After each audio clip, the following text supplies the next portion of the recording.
Então é isso, pessoal. 6 horas em ponto aqui, continuando com a nossa pontualidade. Começaremos o Papo Lambeiro com a Rafaele. Rafaele, muito obrigado aí por aceitar nosso convite para esse papo, para esse programa.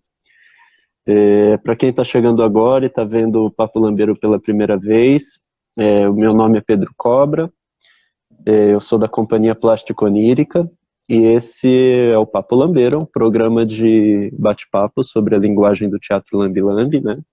Que a gente aí está desenvolvendo em parceria com a trágica companhia de arte, a companhia Lua pra Rua. À medida que a gente for conversando aqui, vocês podem enviar perguntas para a gente aí nesse chat que abre embaixo aí da transmissão. Vocês vão escrevendo aí a pergunta e se a gente conseguir ir captando a pergunta no caminho, a gente conseguir inserir na nossa fala, a gente insere, mas se não, a Lari está aqui na função dela de sempre, de anotar as perguntinhas e no final a gente tenta abarcar o máximo possível delas, tá bom? Vamos lá, sem mais delongas, vou apresentar a nossa convidada do dia. Essa é a Rafaele Aragão. A Rafaele ela é atriz, bonequeira, lambe-lambeira e professora de teatro. Ela nasceu em Fortaleza, no Ceará, e mora há 5 anos já em Salvador, na Bahia. Ela é tecnóloga em artes cênicas pelo Instituto Federal de Educação, Ciência e Tecnologia do Ceará e é licencianda em teatro pela Universidade Federal da Bahia, a UFBA. Trabalha com teatro de formas animadas desde 2007 e começou a sua vida de lambe-lambeira em 2009, ainda em Fortaleza, com a companhia de teatro Epidemia de Bonecos. É isso? Certo? Isso mesmo, isso mesmo. E em 2017, já em Salvador, foi que criou a companhia de teatro Lambe-Lambe Polimorfia. E no ano passado, em 2019, ministrou aí a oficina Experienciando a Poética do Teatro Lambe-Lambe, uma oficina voltada para o público infantil, para as crianças, né? E dessa oficina resultou uma mostra intitulada A Grandiosidade das Pequenas Formas, né? E é sobre essa experiência toda que você está escrevendo a sua monografia, certo? Sim, certíssimo. Maravilha. Então, o tema desse Papo Lambeiro de hoje é justamente as crianças e a pedagogia do Teatro Lambe-Lambe. Então, Rafael, você podia começar aí contando um pouquinho para a gente mais dessa experiência, né, com a oficina, com as crianças, com essa mostra que decorreu desse seu trabalho com elas. Também, se quiser entrar em mais detalhes sobre sua aproximação com o Teatro Lambe-Lambe, também é bacana. Tá bom? Fica à Sim, vontade. tá joia, obrigada. Bom, como você já introduziu, né, falou que eu tive contato com a poética do Teatro Lambe-Lambe ainda no Ceará e fiz a minha primeira caixa de Teatro Lambe-Lambe aqui em Salvador, Bahia. Então, em 2017, a partir desse ano, eu comecei a circular com um espetáculo de Teatro Lambe-Lambe por aqui, fiz algumas apresentações, participei de alguns festivais. E é importante também falar que o Teatro Lambe-Lambe se relacionou bastante com a minha faculdade, né? Eu faço licenciatura em teatro na UFBA, então algumas disciplinas que eu cursei na faculdade tiveram essa relação. Então eu fiz teatro de formas animadas na UFBA, também fiz uma disciplina chamada Práticas da Cena para o Ensino do Teatro, que na ementa provocava o estudante a pensar numa composição cênica do início, né, todinha, e na aplicabilidade dela em sala de aula. Então, eu escolhi também a linguagem do teatro Lambe-Lambe, construí uma segunda caixa de teatro Lambe-Lambe, um segundo espetáculo, e pensando nessa aplicabilidade. Então, escrevi projeto, relatório e tudo mais. Até que eu cheguei no estágio. Então, no meu terceiro estágio, que é o estágio que a gente tem a oportunidade de escolher um tema que normalmente é o tema que o estudante segue pesquisando, né, para a sua monografia. E aí eu escolhi pesquisar sobre teatro Lambe-Lambe e pensar nessas possibilidades de ensino-aprendizagem com crianças. Então, a oficina aconteceu da seguinte forma. Eu comecei a divulgar a oficina Experienciando a Poética do Teatro Lambe-Lambe pelas redes sociais, Facebook, Instagram, WhatsApp, e abri 10 vagas para crianças de 8 a 12 anos. Então, a oficina aconteceu com 6 crianças, meninas, foram todas meninas que fizeram a oficina, e, ela aconteceu de março a junho do ano passado. Ao todo, foram 60 horas de carga horária, contando com as aulas na sala de ensaio, aula extra, visita técnica, apreciação de espetáculo e a mostra final. Então, eu fiz uma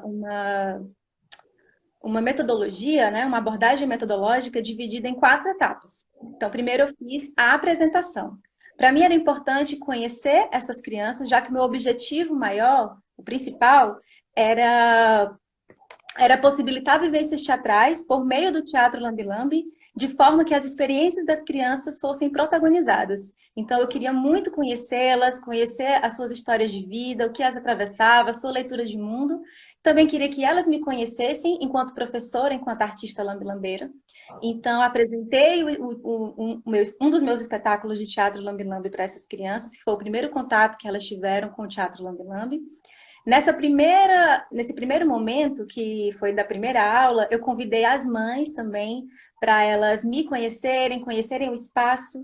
A oficina aconteceu na Evoé Casa de Criação, que é um espaço cultural aqui de Salvador. Eles cederam esse espaço para a gente. Então, eu quis apresentar o espaço, me apresentar a poética também para as mães, para já criar esse vínculo, essa afetividade que eu acho tão importante na condução do trabalho. Uhum. Então, esse foi o inicial, né? A primeira etapa da apresentação. A segunda etapa eu chamei de sensibilização e integração. Então, para mim era importante que as crianças se respeitassem, se conhecessem, interagissem. Eu acho muito importante fomentar esse convívio com os seus pares. Então, nesse momento de integração e sensibilização, nós fizemos muitas brincadeiras, nós fizemos bastante jogos teatrais, jogos de improvisação. As crianças eram provocadas a exercer a sua expressividade, então elas desenhavam, elas contavam histórias, elas improvisavam, elas escreviam. Também tínhamos um momento de relaxamento nas aulas, e esse relaxamento era feito com canções de niná. Então elas tiveram essa relação com seus familiares também, de chegar em casa, perguntar qual era a canção de niná que os seus familiares ouviam, qual que elas ouviam quando eram pequeninas, ainda Uhum. menores. Então, essa etapa foi bem importante para que elas se relacionassem melhor e ajudassem umas às outras, para a gente chegar na etapa seguinte, que é a da criação coletiva. Então, na criação coletiva, as crianças tiveram contato com a questão teórica, então apresentei conceitos, princípios básicos do teatro Lambi-Lambi. Elas tiveram a visita de Denise de Santos, então a Denise fez uma visita técnica para as crianças, então elas tiveram a oportunidade de conhecer uma das criadoras pessoalmente, já conheciam através de fotos e vídeos, tanto ela quanto Ismine. Então, esse momento foi muito importante assim, para que elas compreendessem o que elas estavam vivendo. Elas confeccionaram as suas caixas, elas escreveram as suas dramaturgias. Então, como eu disse, né, o principal objetivo era que essas experiências infantis fossem protagonizadas. Então, por mais que eu trouxesse provocações, eu não levava um modelo pronto, nem de planejamento, nem de tema, nem de nada. Eu chegava com um planejamento, apresentava para as crianças, mas se elas apresentassem algo diferente do que eu havia planejado, eu não castrava isso, pelo contrário, eu aproveitava essa potencialidade para trabalhar em cima disso. Então, a gente fez muitas improvisações na sala de ensaio, umas ajudando as outras, levavam algumas atividades para casa, porque foi uma estratégia que eu encontrei para que elas ficassem conectadas com a oficina, já que a oficina acontecia uma vez por semana. Eram 4 horas de duração, mas era toda terça-feira. Então, para elas não se perderem no meio do caminho, né, se desconcentrarem, eu passava Uhum. algumas atividades para elas fazerem em casa. E muito dessa investigação, né, de conversar com os familiares, de pensarem numa história, para a gente chegar na dramaturgia.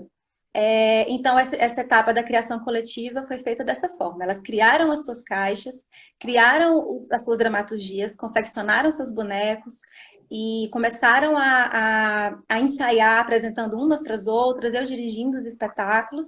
E, por fim, a gente chegou à última etapa, que foi a exposição, avaliação. Então, a exposição foi justamente a mostra. Então, nós chegamos nessa mostra final que chamou A Grandiosidade das Pequenas Formas, esse nome para fazer uma brincadeira por o Teatro Lambi-Lambi, em minha concepção, e que muitas pessoas também falam isso, é um teatro em miniatura, né? Uma caixa cênica, é um teatro pequenininho. E as Uhum. crianças são pessoas pequenininhas. Então, trazer essa brincadeira da grandiosidade dessas duas potencialidades. E por mais que eu tenha colocado avaliação na última etapa, porque por uma questão burocrática, de relatório e de devolutiva para a universidade, essa avaliação era feita aula a aula, encontro a encontro. Tanto a avaliação do ensino-aprendizagem das crianças, como uma autoavaliação também. Então, quando eu percebia que uma estratégia não estava surtindo aquele efeito, ou quando eu encontrava uma dificuldade, eu fazia esse exercício de autoavaliação para no encontro seguinte trazer uma nova abordagem. Então, as crianças elas tiveram contato com a poética do Teatro Lambi-Lambi de forma teórica, elas puderam experienciar tanto assistindo o meu quanto apresentando os seus espetáculos umas para as outras. Elas criaram, entenderam a criação desse espetáculo, né? E uma coisa muito interessante que eu fiquei sabendo, né, que as mães me deram de feedback, é que após essa apresentação, após a mostra, as crianças elas ficaram com seus espetáculos, com as suas caixas cênicas, elas levaram para casa. E eu recebi um vídeo de uma das mães das crianças, que algumas moram próximo, que elas estavam levando seus lambilambes para dentro do condomínio e estavam apresentando seus espetáculos para as pessoas que moram no condomínio. Então, para adultos, para crianças, para todas as pessoas que tinham aquela curiosidade de conhecer aquele segredo dentro da caixinha. Me falaram também que elas estavam cobrando R$ 1 de ingresso para assistirem os espetáculos e me disseram que essa bilheteria era para ser revertida na compra de mais materiais, para que elas fizessem mais espetáculos e assim continuarem vivenciando o Teatro Lambi-Lambi. Então, esse é um pouco dessa experiência que eu tive com as crianças. Que maravilha, que lindeza. Muito legal. Até cobrando chapéu, elas já entraram nessa, já com pensamento de continuação do trabalho. Que bacana. A gente teve Muito. essa conversa a respeito do artista popular, né? Do artista que trabalha também na rua. Então, foi conversado com as crianças sobre o que que era o chapéu, o que que era o bilhete, a bilheteria, essa questão de trabalhar por amor, trabalhar por afeto, sim, nos atravessa, é muito importante, mas nós também temos contas a pagar, nós também temos que exercer Ah, essa função. Então, isso também foi passado para elas. sim, Até para que elas, importantíssimo. enquanto apreciadoras, quando virem um artista na rua se apresentando, quando elas tiverem a oportunidade de assistir outros espetáculos, elas também tenham essa consciência junto com seus familiares, né, de que ele é um artista exercendo o seu trabalho que merece ser valorizado. Muito bom. Isso é isso, é o trabalho de formação de base mesmo, Sim. de público, né? E essa consciência do chapéu que a gente toda hora fala nos bate-papos, nos fóruns, esse assunto sempre vem à tona. E como é importante trazer esse assunto já pro universo da criança, né? E como elas entendem muito fácil isso, como elas se apropriam muito rápido desse pensamento, né? Incrível. Parabéns pelo trabalho. Ah, muito obrigada. Fiquei muito feliz em fazer esse trabalho. Lindo, lindo. E me conta assim, como é que você tem transformado toda essa experiência na sua monografia, né? Como você tem organizado essas ideias, estruturado a Sim. sua pesquisa, né? A partir disso tudo. Sim. Bom, eu tive a oportunidade de ter uma professora na universidade que a dissertação dela de mestrado também tinha sido sobre teatro de formas animadas. Então, quando eu falava sobre a minha pesquisa para ela, ela ficava entusiasmada, né, me impulsionava. Então, eu a convidei para ser minha orientadora, que é a professora Urânia Maia, e ela teve vários encontros comigo e nós chegamos a um título. O título da monografia, vou compartilhar com vocês, é A Grandiosidade das Pequenas Formas, uma proposta de ensino do teatro com crianças a partir da poética do teatro Lambi-Lambi. Então, nós fizemos uma estruturação de sumário que a gente dividiu em 3 capítulos. Essa monografia ela está em desenvolvimento, né? Eu comecei a escrever no final do ano passado, a gente precisou interromper por conta de tudo que está acontecendo agora, né? Por conta dessa quarentena, a universidade deu uma pausa nas atividades, mas eu ainda estou do lado de cá tentando desenvolver isso. Então, a gente conseguiu encontrar esses 3 capítulos. O primeiro seria o processo de formação da artista lambilambeira educadora. Então, eu faço uma passagem, né, sobre os meus atravessamentos, as minhas relações com o lambe-lambe no Ceará, aqui em Salvador, na universidade, como foi o nascimento da bonequeira, o despertar da lambe-lambeira e a importância das disciplinas, principalmente dos estágios obrigatórios, para chegar nessa pesquisa. O segundo tópico, o segundo capítulo, perdão, seria o teatro lambe-lambe na educação. Então, eu falo sobre conceitos, história, os múltiplos fazeres do teatro lambe-lambe, as possibilidades, né, como ele pode potencializar o ensino do teatro de um modo geral. E o capítulo 3 seria a oficina de estágio de teatro lambe-lambe, que foi a experiência da poética do teatro lambe-lambe. Então, aí eu faria um relato, né, de experiência, contando como é que foi a oficina, como é que foi a construção das caixas, dos personagens, da dramaturgia, as dificuldades, como a gente conseguiu superar algumas delas, e a mostra cênica, que foi a grandiosidade das pequenas formas. Eu queria também falar que essa mostra foi muito importante para as crianças entenderem o papel delas enquanto protagonistas, né, de uma atividade artística. Então, como que funcionou essa mostra?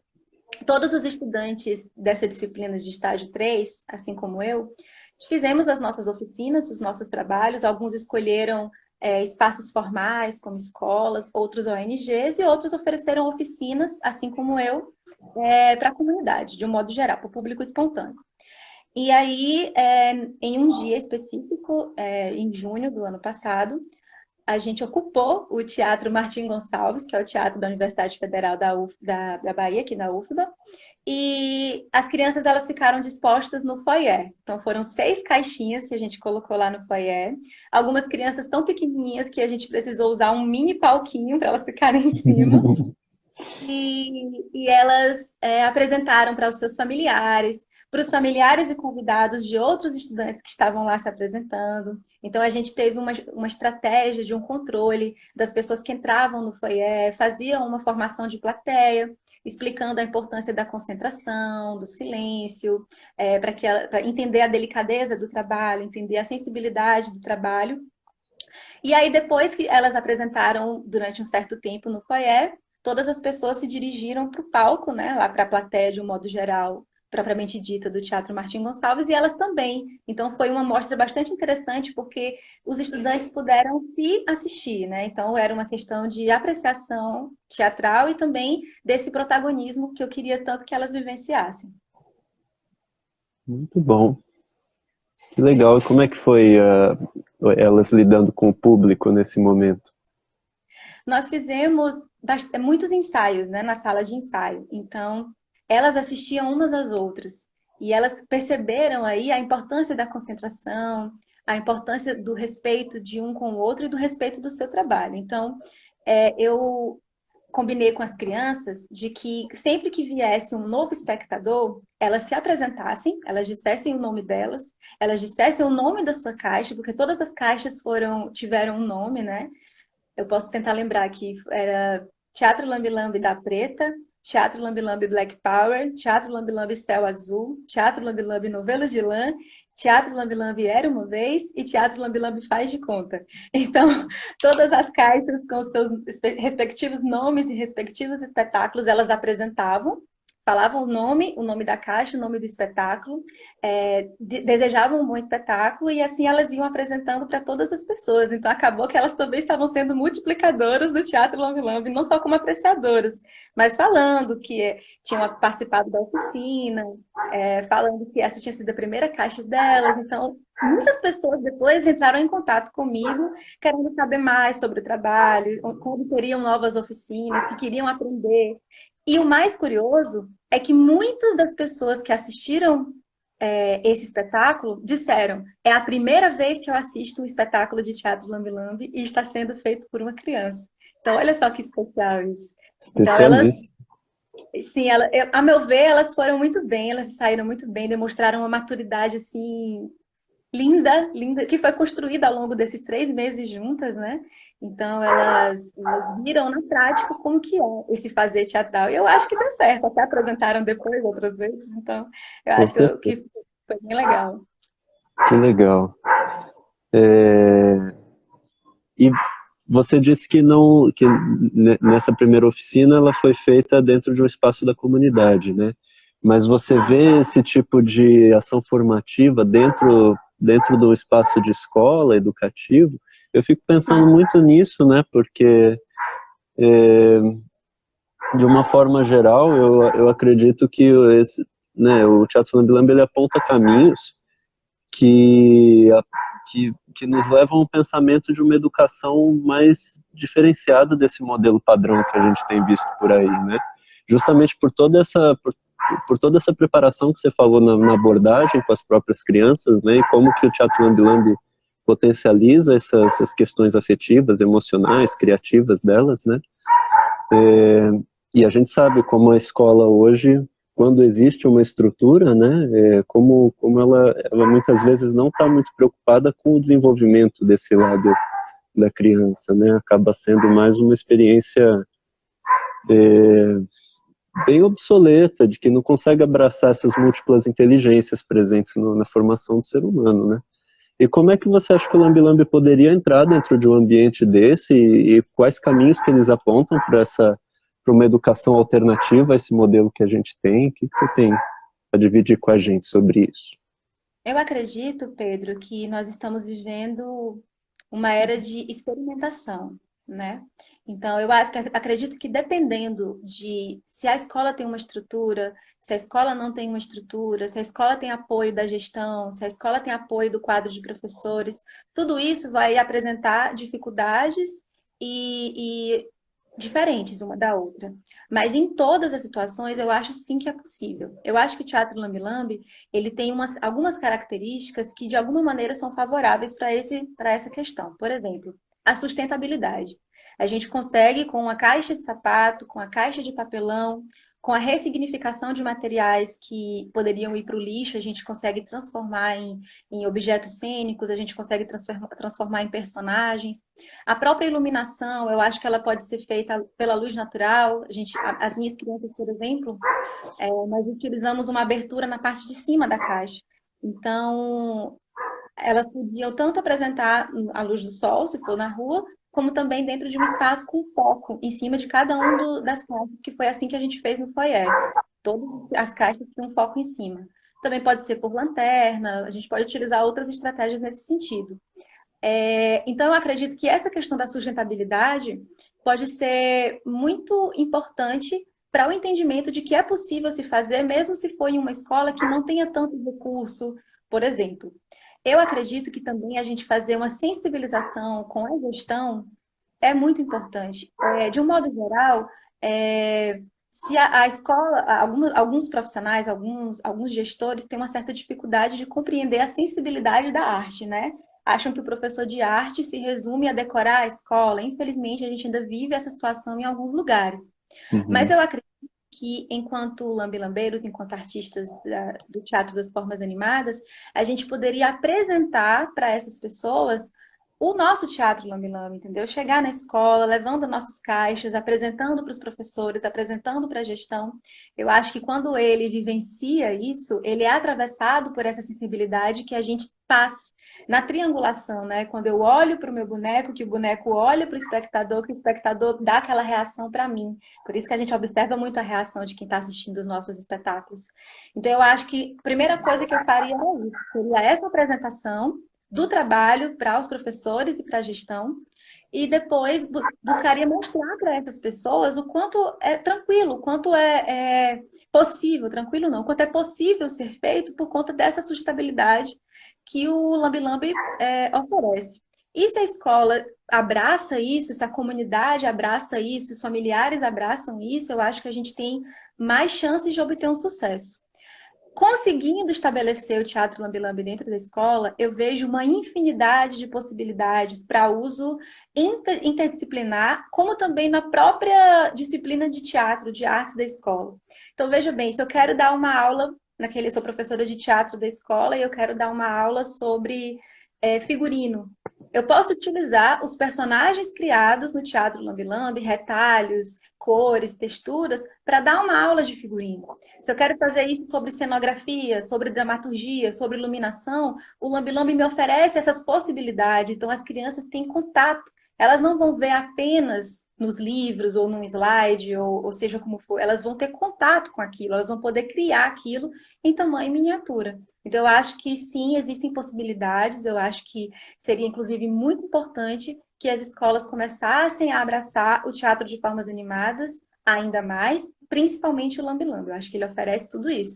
A visita a um teatro grande sendo feita por um teatro pequenininho. Então, as minhas alunas também tiveram a oportunidade de ir a um teatro. A gente teve uma aula que foi a apreciação de um espetáculo teatral num teatro convencional. Para mim era muito importante que elas compreendessem o que era o proscênio, o que era o palco, o que era a coxia, o que era um refletor, o que é a plateia, para que elas pudessem ressignificar isso dentro da caixa cênica em miniatura. Então, para ela entender que o boneco, quando ele está na frente do visor, é como se ele estivesse no palco. Quando o boneco vai para o lado do visor, é como se ele entrasse numa coxia. Quando eu tiro ele, é como se ele saísse de cena. Então, para mim, era importante que elas entendessem esse paralelo. Assim como também nas aulas de corpo, nas aulas práticas que nós tivemos. Para mim, era importante que antes delas pegarem nos bonecos, elas compreendessem, elas tivessem consciência da aerodinâmica do corpo humano, do que elas são capazes de fazer, do que elas não são capazes de fazer, como que é o movimento de andar. Elas andam todos os dias, elas pulam todos os dias, mas elas já observaram que antes de pular, ela precisa fazer um contramovimento, ela precisa fazer um movimento contrário, que para correr ela tem que pegar um impulso, desculpa. Então, primeiro elas compreendendo a conscientização da própria percepção do próprio corpo, elas podem trazer isso para o boneco. E entender, inclusive, que o boneco, dependendo de como ele é feito, ele pode fazer coisas que eu, enquanto ser humano, não posso. Eu, enquanto atriz, é difícil voar. É muito difícil. É impossível um ser humano voar. Mas o boneco não. O boneco, ele pode voar, ele pode flutuar, ele pode chegar numa extensão de um alongamento que um ser humano não pode. Então, eu acho que, inclusive, para o professor de artes de teatro trabalhar isso dentro da sala de aula, com o teatro de formas animadas, eu acho que o Lambe Lambe seria maravilhoso. Entendi. Quer dizer, se consegue fazer uma abordagem de diversos aspectos das artes cênicas dentro da caixa do Lambe Lambe, já que a gente tem um formato reduzido e uma facilidade, por isso, de trabalhar dentro de sala de aula, né? Até em escolas, por exemplo, que não oferecem uma estrutura cênica ou nada parecido com isso, um auditório, qualquer coisa assim, né? Você tem ali uma possibilidade de trazer um teatro para dentro da escola, e além dessa possibilidade de observação, né, de movimento do corpo que você está dizendo, né, que é tão interessante também de trabalhar com as crianças, né, o que se pode e não se pode fazer e o que o boneco pode fazer além de você, né, e justamente a partir daí imaginar novos mundos possíveis, né, novas realidades. Muito bacana, cheio de possibilidades pedagógicas, né? Sim. Muito bacana. E já que já estamos no campo da pedagogia, a gente nos últimos encontros tem falado, também tem surgido aqui nos nossos papos, né? Denise fala disso também, Smini, sobre uma pedagogia do teatro Lambe Lambe, né? E quais ideias, assim, ou quais principais ideias você pensa que poderiam formar essa pedagogia do teatro Lambe Lambe, né? E na sua visão, onde é que a gente poderia encontrar pistas para essa elaboração dessa pedagogia, referências, ou pensadores que pudessem apontar caminhos aí para a gente começar a refletir mais concretamente sobre isso? Sim.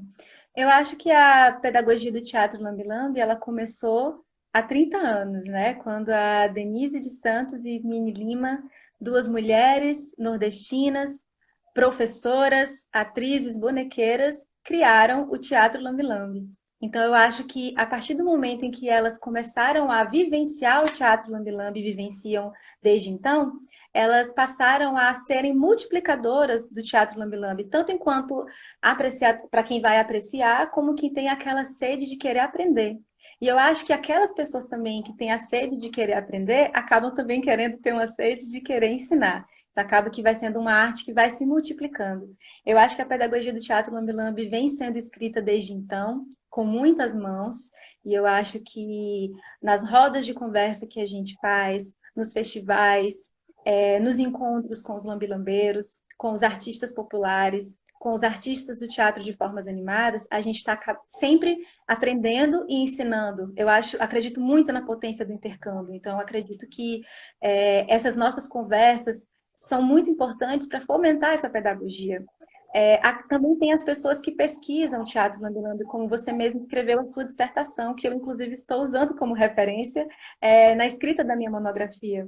Então, você, assim como outras pessoas que estão buscando pesquisar, fazer entrevistas, conversar com lambe-lambeiros, conversar com as criadoras, conversar com pessoas que apreciaram, né, que tiveram um atravessamento do teatro lambe-lambe, também é uma maneira desse método ser escrito. O próprio Papo Lambeiro está sendo, acredito que, uma excelente maneira de a gente deixar arquivado inúmeras experiências das pessoas que vieram aqui, compartilhar um pouco das suas experiências com outras pessoas. Eu acredito que tem pessoas aqui assistindo a gente e que participaram das outras edições, com o bate-papo dos outros convidados, pessoas que trabalham sim com teatro lambe-lambe, mas pessoas que não trabalham, que são curiosos, que assistiram, que trabalham com outras vertentes do teatro de formas animadas, e que talvez isso tenha despertado uma vontade de pesquisar, uma vontade de estudar, uma vontade de escrever. Eu pretendo continuar nessa linha de pesquisa, pretendo publicar algumas coisas, alguns relatos de experiência. Eu acho que isso é uma maneira de a gente acabar contribuindo para esse arcabouço teórico, e que cada vez mais vai se multiplicar, eu espero que cada vez mais pessoas conheçam o teatro lambe-lambe, que eu acho que quando você assiste uma vez, você não quer parar de assistir nunca. Quando você faz uma vez, você não quer parar de fazer nunca. É isso mesmo. E eu penso que ele tem já na sua essência, justamente como você falou, né, por vir já desse contexto pedagógico. Ele nasceu, o Teatro lambe-lambe nasce dentro de uma sala de aula. Ele já tinha, claro, essa busca da rua, né, ele é uma forma feita para os espaços públicos, mas ele nasce num contexto pedagógico, né, e da maneira como nasce, né, trazendo essas questões do universo feminino, da saúde da mulher, né, que era o assunto do primeiro, o assunto do primeiro espetáculo de teatro lambe-lambe, a dança do parto. Isso tem muito a ver com essa história de você trazer o que você falou, né, considerar o histórico, as referências da própria criança ou do espectador, da espectadora, né, dentro desse trabalho, né, fazê-la ali se projetar dentro daquele espetáculo, né? Eu encontro muito eco disso na fala de Paulo Freire, de Maria Montessori, né? De um pessoal que pensa realmente aí a educação humana, né? Oi, desculpa, cortou. Uma educação libertadora e emancipatória. Exatamente, eu acho que o lambe-lambe ele tem essa carga, né? Ele traz essa possibilidade de autonomia em todos os sentidos, tanto na parte prática de apresentar nas ruas, mas também na parte de leitura, de possibilidades, de formação, né? Então acho que são grandes aliados, assim. Quando eu estava pensando nesses tópicos para perguntar para você, eu falei, puxa, tem muito a ver com essa história por exemplo, Paulo Freire dizer que ensinar não é transferir o conhecimento, né? Que você tem que levar em consideração o universo daquele educando, daquela educanda, né, no momento da aprendizagem. E como que o educador tem que estar envolvido com aquele conhecimento em que se está tratando ali, né, justamente.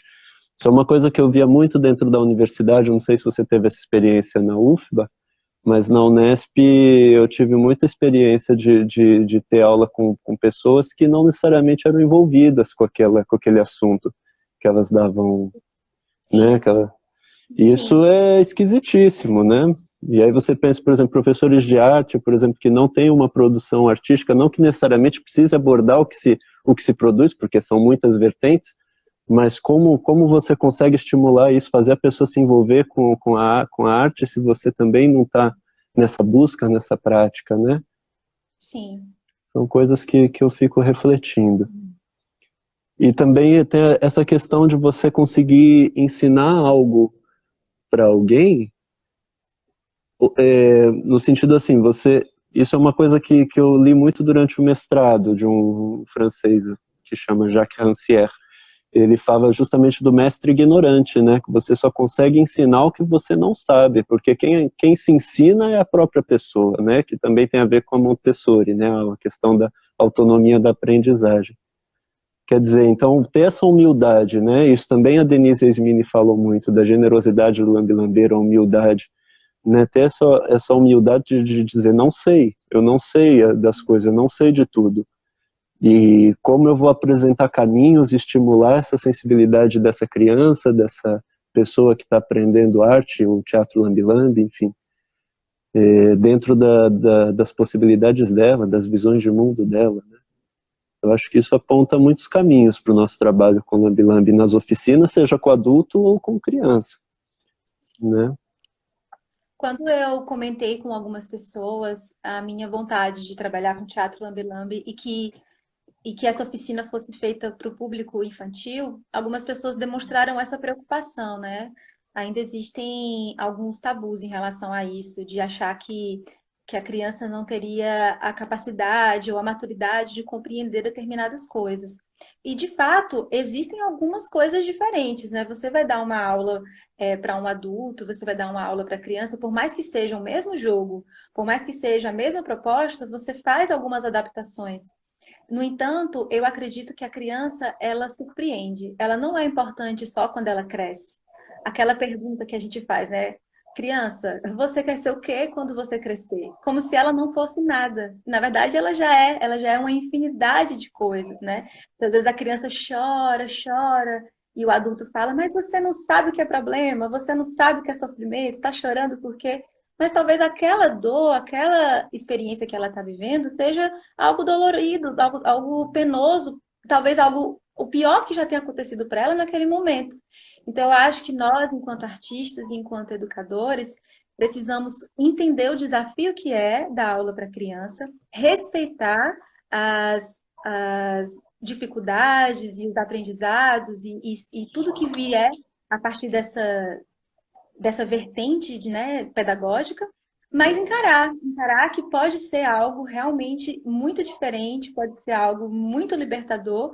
E veja só, eu fui conhecer o Teatro Lambe-Lambe em 2009, então eu já era adulta. Essas crianças, eu tive oportunidade de apresentar o Teatro Lambe-Lambe para uma criança de 8 anos.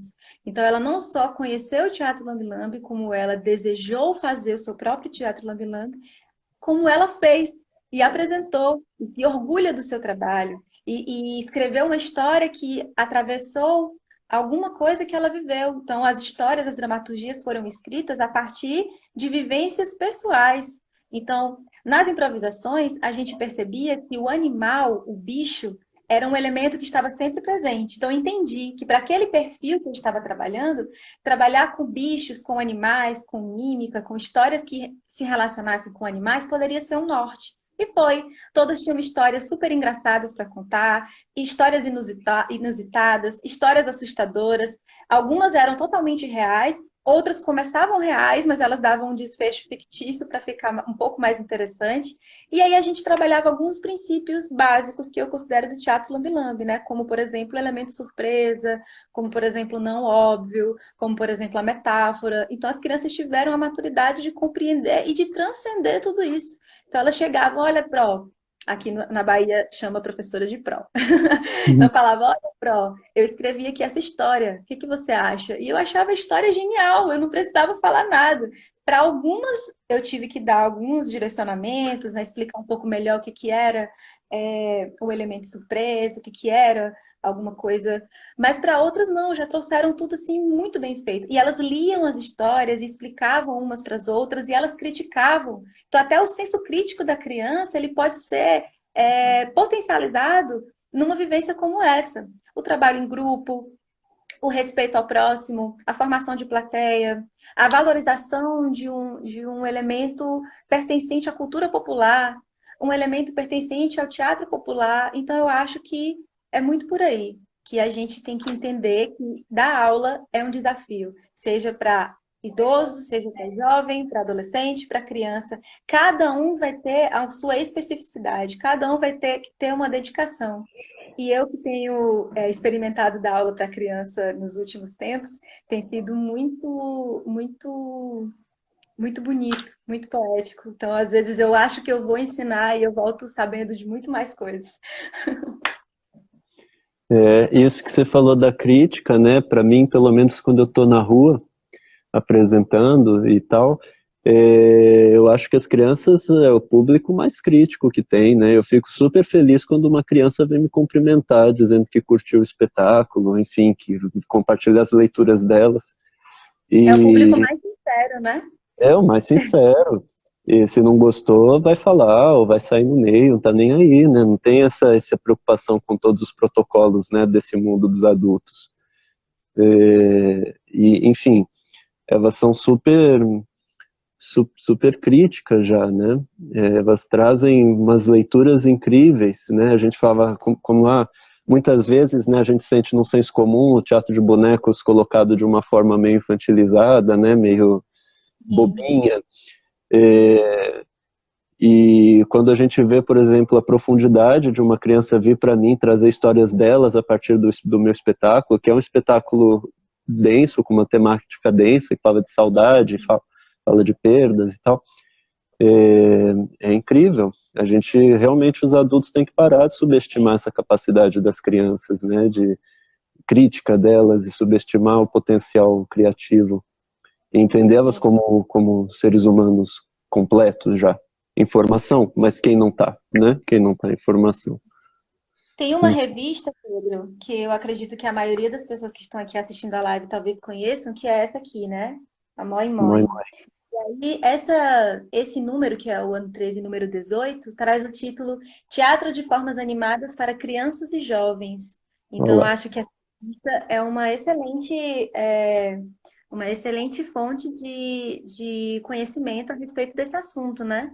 De compreender. Então, são vários artigos escritos aqui por pessoas de vários lugares do Brasil e do mundo, e tem a companhia mútua aqui na frente, né? Sim, esse Então, espetáculo é tão bonito. eu vi no Uhum. Ceará, lindíssimo. Sim, é lindinho. Bom, acho que temos algumas perguntas. Vamos para as perguntas aqui enquanto a gente tem tempo para responder. Estamos já chegando nos 45 minutos de conversa. Primeira pergunta, vamos lá. Como foi apresentar os materiais possíveis para as crianças? Quais materiais principais foram utilizados para a montagem das caixas, feitura dos bonecos, etc. E como foi conseguido esses materiais? É uma pergunta da Leni do Carmo e do Sérgio Skazufka. Certo. Então, como eu falei nas aulas teóricas, eu apresentei para as crianças algumas possibilidades de construção das caixas cênicas. E falei para elas sobre a importância da sustentabilidade, da reciclagem e do reaproveitamento de materiais. Então, Uhum. inicialmente, foi pedido para as crianças levarem caixas, de papelão e todo e qualquer material que elas olhassem e de alguma maneira imaginassem que esse objeto, que esse material poderia ser ressignificado. Então, muitos levaram botões, levaram retalhos de tecido, levaram bolinhas de isopor, levaram linha, agulha, pincel, tinta. Muito dos materiais elas já tinham em casa. Eu também tinha algumas coisas que eu já via juntando, né, na preparação dessa oficina. E assim a gente teve um bom montante de material. A UFBA também possibilitou uma verba. E aí, com essa verba, a gente conseguiu um apoio junto à marcenaria da UFBA, e aí eu pedi para confeccionarem os tripés das crianças, né? E alguns outros materiais que foram precisos ser comprados. Então, a gente comprou tripé, compramos cola quente, pistola, feltro, alguns outros materiais pouquíssimos que as crianças não tinham. A gente conseguiu esse apoio junto à UFBA por conta dessa verba. E eu também tive o privilégio de ter familiares bastante envolvidos com a oficina. Então, eu criei um grupo no WhatsApp com os familiares, já que eu não tinha como ter esse contato direto com as crianças, que elas não tinham celular. Então, eu fiz com as mães dessas crianças. Então, nesse grupo do WhatsApp, elas mesmas trocavam de material. Então, uma dizia, olha, não tenho a caixa do tamanho que a minha filha queria, mas eu tenho duas, então eu vou levar. Eu não tenho pincel, mas eu tenho, eu vou levar. Então, isso da generosidade que a gente sempre fala, né? Que os nossos colegas têm. Então, elas também tiveram. Então, elas trouxeram os materiais que tinham em casa, ficavam conversando com as crianças durante a semana. E foi assim que a gente conseguiu juntar esse material. Caixa de papelão, tinta, é, retalho de tecido, espuma, tudo que a gente já tinha e poucas coisas que nós compramos com essa ajuda dessa verba da UFBA. Entendi. E elas mesmas manejavam todas as ferramentas, né? As tesouras, eu pedi para trazerem tesouras sem ponta, né? Para Tem que ponto. justamente evitar qualquer tipo de situação complicada. E a cola quente eu manipulava, mas todos os outros, a tinta a gente conseguiu tinta à base de água, não à base de esmalte, então já não trazia aquele cheiro mais Ah, forte. é. E aí os outros materiais que não tinham alguma coisa tóxica, todas as crianças, elas que papietaram todas as caixas, fizeram a misturinha de cola com água, usavam um pincel, elas que pintaram as caixas do jeito que elas queriam. Então, claro que eu ajudava quando alguma habilidade manual precisava, mas a maioria das coisas foi feita por elas. Eu vou tentar fazer uma postagem lá no Instagram da Companhia Polimorfia, vou colocar um destaque com algumas fotos do processo dessa oficina. Então, eu vou colocar lá algumas fotos delas construindo as caixas, delas apresentando. Então, quem quiser ver, eu acho que quando a gente vê, as coisas ficam um pouco mais explicadinhas, né? Então, eu vou mostrar lá. Quem Sim. quiser, vai lá no Instagram que vai poder acompanhar esse conteúdo. Tá bem. Vou passar para a próxima pergunta. Na verdade, é mais um comentário. Vamos lá. Aqui é um comentário da Mamulengo Água de Cacimba. Nós somos dois pedagogos e brincantes de Mamulengo, vindo encontro pensar o Lambi-Lambi como ferramenta de educação e transformação social. Pensamos muito isso sobre o Mamulengo, muito agradecidos. Um salve libertário de Olinda. Então Que é isso lindo! mesmo. Lindo, né? É isso mesmo, Muito, estamos juntos. muito, muito lindo. Realmente, é um poder da arte de rua, né? Também essa questão da liberdade, né? De ser libertário. E é um poder e acho que um dever também, né? A gente está em contato direto com o povo, enfim, com o cotidiano das pessoas nas cidades. Então a gente precisa, de certa forma, se colocar na contracorrente desse movimento maluco, né? Da nossa vida Sim, às vezes a gente capitalista. tá um pouco, às vezes dá um desânimo, né? Às vezes a gente fica um pouco sem energia, mas eu sinto que quanto mais eu faço, mais eu tenho vontade de fazer. Então, eu acho que tem sido um remedinho para dar um ânimo. Chegou uma perguntinha nova, vamos lá. Rafaele, mediante as dificuldades que foram vividas por você dentro da educação, no início do seu projeto com o Lambi, o que mudou? O que melhorou e o que você almeja para o futuro? É uma pergunta da Cris Neila. Oi, Cris, obrigada pela pergunta. Tão bom.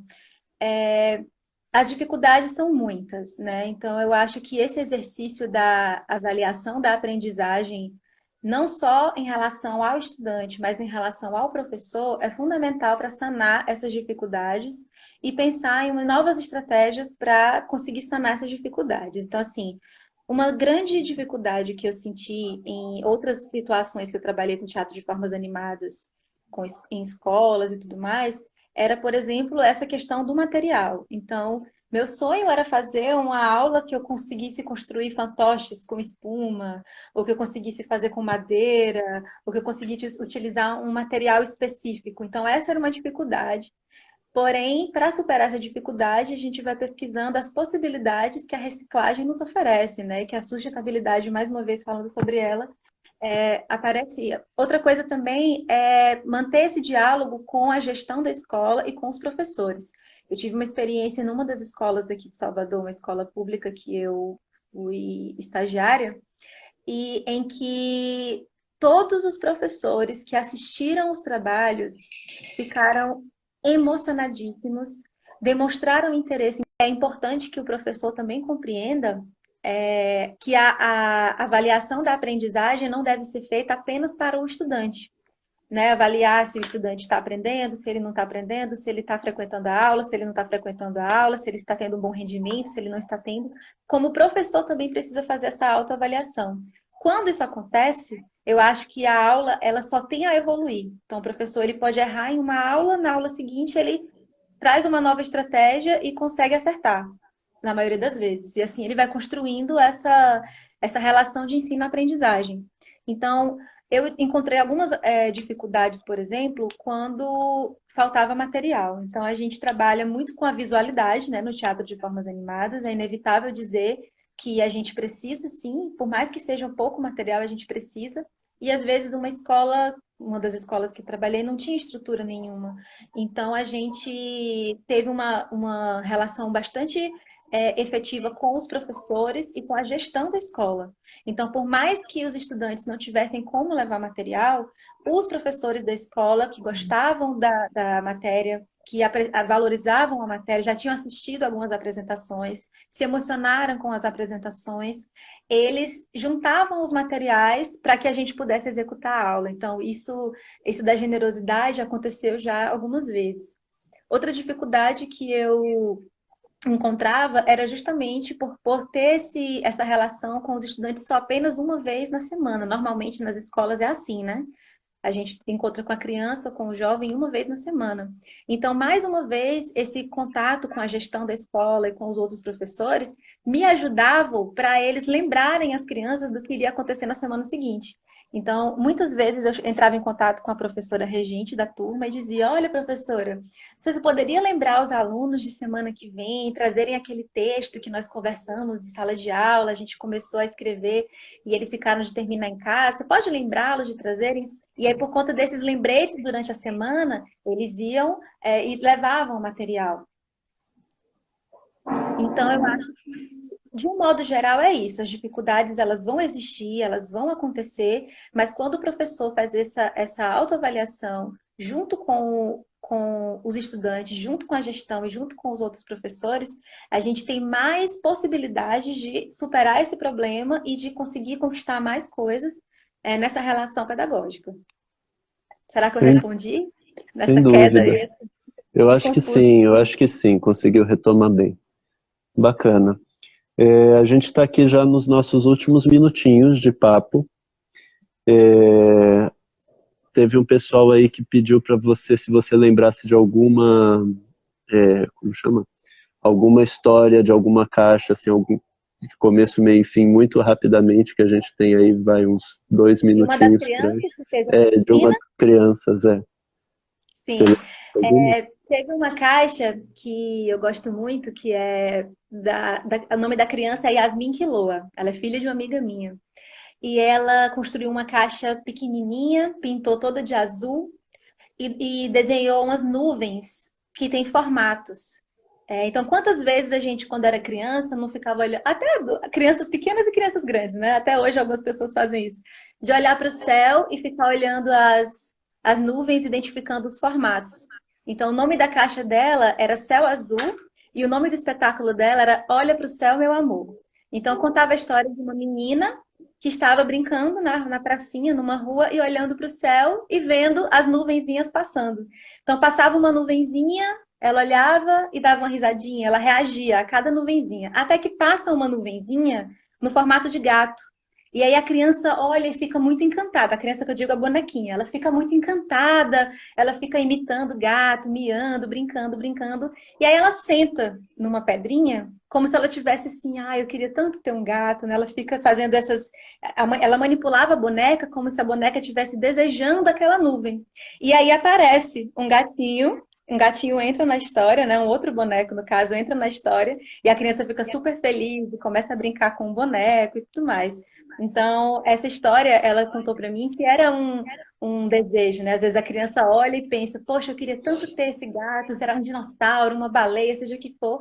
E aí que o desejo da criança foi tão forte que personificou em um gato, né? Apareceu um gatinho, a bonequinha pega o gato e sai de cena. Ou seja, ela adotou um gatinho que ela desejou Muito tanto. bacana. Muito bacana. Últimos segundos, eu vou encerrar o nosso papo antes que o Instagram corte. Rafa, obrigado pela presença. Tá bem? Vou aproveitar já para anunciar o próximo papo aí na sexta-feira, dia 15, com a Gabi Céspedes, lá da Argentina, vai falar sobre a iluminação das miniaturas. Não percam, acompanhem o Papo Lambeiro e muito obrigado pela presença, viu?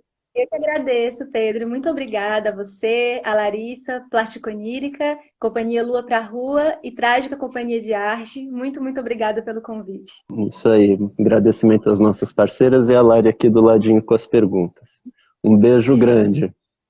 Beijo, tchau, tchau. Tchau. Obrigado, público, também, pelas Tchau, perguntas. gente. Muito obrigada. Boa noite.